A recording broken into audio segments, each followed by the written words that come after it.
Hello বন্ধুরা, welcome to my channel Deepika's mirror. আজকে আমি তোমাদেরকে দেখাবো তন্দুরি চিকেন বানানোর রেসিপিটা। আর তার জন্য আমি প্রথমেই নিয়ে নিয়েছি গ্রিন চিলি, জিঞ্জার গার্লিক আর 2 টুকরো লেবু। আর এটার আমি একটা পেস্ট বানিয়ে নিলাম।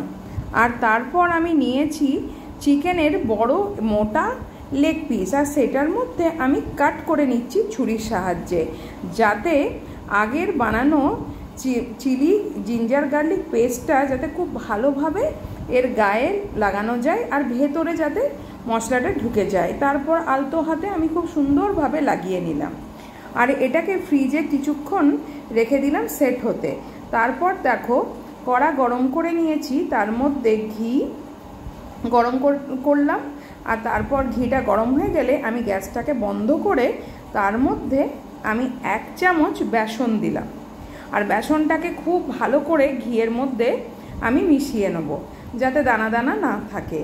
তারপর এই বেসনের মধ্যে আমি নেব রেড চিলি পাউডার। আর রেড চিলি পাউডারটা তোমরা তোমাদের পছন্দ মতো নিতে পারো।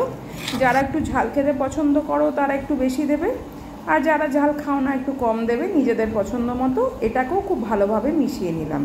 আর এইদিকে দেখো, আমি একটা বাউল নিয়ে নিয়েছি, তার মধ্যে আমি সর্ষের তেল কিছুটা পরিমাণে নিলাম। আর তার মধ্যে আমি রেড চিলি পাউডার একটুখানি দিলাম। আর এই রেড চিলি পাউডারটাকে সর্ষের তেলের মধ্যে খুব ভালো করে মিশিয়ে নেব। দেখো কেমন করে আমি মিশিয়ে নিচ্ছি। তারপর এই রেড চিলি পাউডারটা মিশিয়ে নেওয়ার পর আমি এর মধ্যে নেব সাদা দই। এই দইটা যেন একটু থকথকে হয়, যেন জল না থাকে। জল যদি থাকে তবে একটু এটা কিন্তু ভালো হবে না। তার জন্য যদি জল থাকে, এটা একটা ছাঁকনির সাহায্যে জলটাকে ছেঁকে নিয়ে তোমরা যেটা সলিড যে দইটা পাবে সেইটাই যেন এই মিশ্রণের মধ্যে মেশাও। তারপর এটার মধ্যে নিলাম আমি কিউমিন পাউডার 1 চামচ মতো। এটা আমি এভারেস্ট কোম্পানির ব্যবহার করেছি। তারপর নিলাম গরম মশলা পাউডার।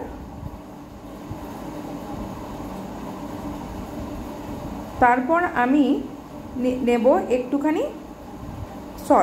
সল্টটা তোমরা তোমাদের স্বাদ মতো নিতে পারো। আমি 1 চামচ এখানে সল্ট ব্যবহার করলাম। তারপর আমরা নিলাম তন্দুরি চিকেন মশলা। এটাও আমি এভারেস্ট কোম্পানিরই ব্যবহার করেছি।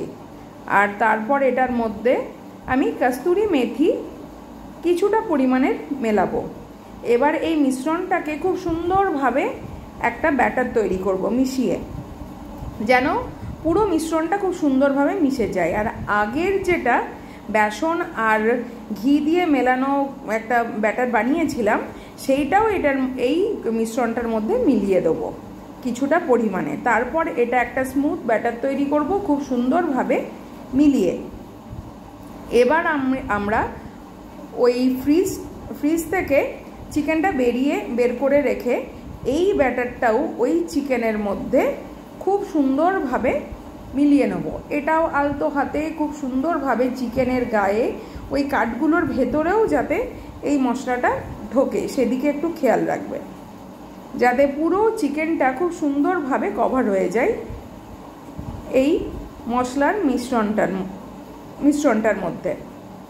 দেখো আমি কিভাবে চিকেনের গায়ে খুব সুন্দরভাবে আলতো হাতে মিশিয়ে নিচ্ছি। তোমরাও এইভাবে মেশানোর চেষ্টা করবে, যাতে খুব ভালোভাবে মিশ্রণটা কভার হয়ে যায় চিকেনের গায়ে। তারপর আমি এটাকে ওভেনের মধ্যে কিছুক্ষণের জন্য রোস্ট হতে দেব।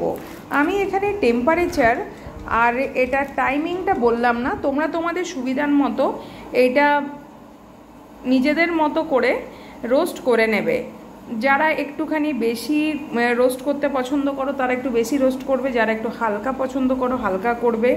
দেখো এবার আমার চিকেনটা রেডি হয়ে গেছে। এবার আমি এটা সার্ভ করতে পারবো। দেখো কি সুন্দর দেখতে হয়েছে চিকেনটা, আর খেতেও হয়েছে খুব সুস্বাদু। তোমরাও তোমাদের বাড়িতে এটা বানিয়ে দেখো, আর আমাকে নিশ্চয়ই জানাবে কেমন লাগলো এই তন্দুরি চিকেন রেসিপি।